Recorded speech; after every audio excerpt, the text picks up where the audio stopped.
Brought to you by Penguin.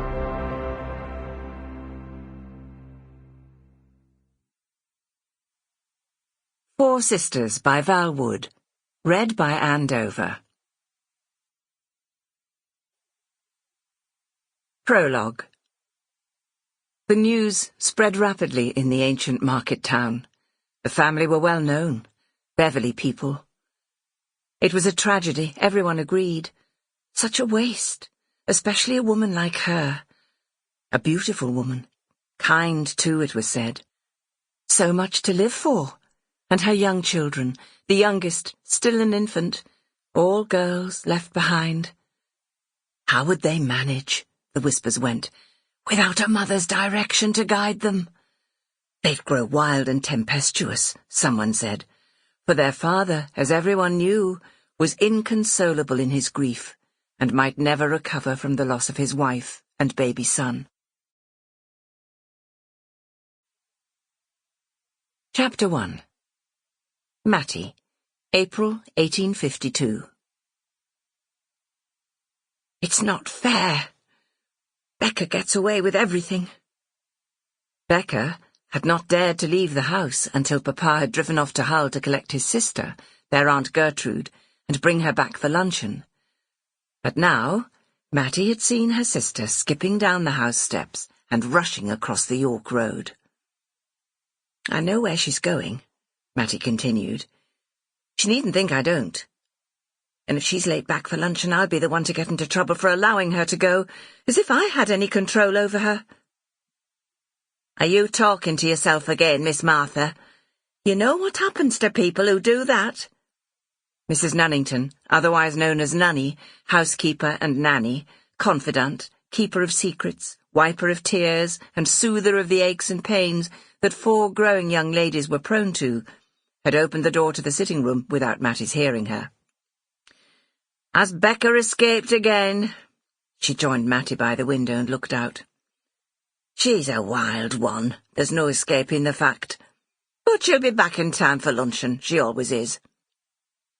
Matty turned to her. How is it, Nunny, that you call Rebecca Becca, but you call me Miss Martha? You know how I hate it. I much prefer Matty.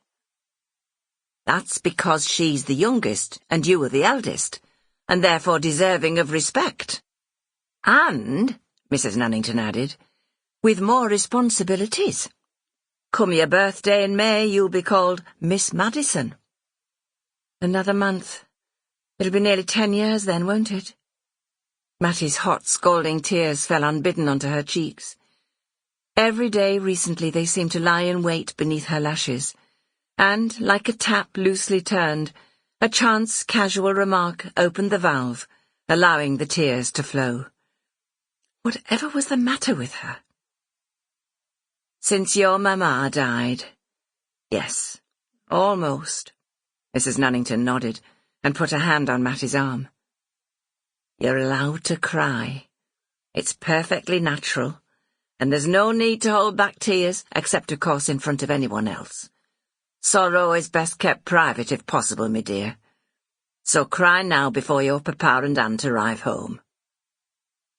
Matty sat down in the nearest chair, feeling Nanny's sympathetic eyes upon her.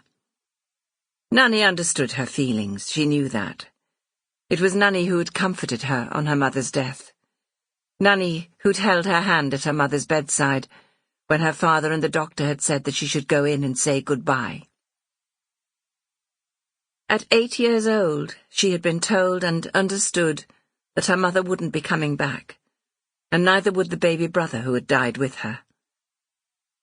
She'd thought for a long time that perhaps it had been her fault, that she'd done or said something wrong or bad, even though Nanny had told her that she hadn't, that her mother's death had been a natural occurrence, because Mrs. Madison hadn't been strong.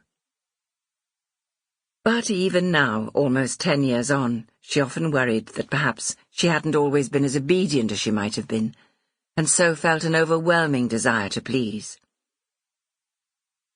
Her sister Julia, who at only 6 years old had been considered too young to sit by her mother's side and see her pale and beautiful waxy face, and her father... Sample complete. Ready to continue?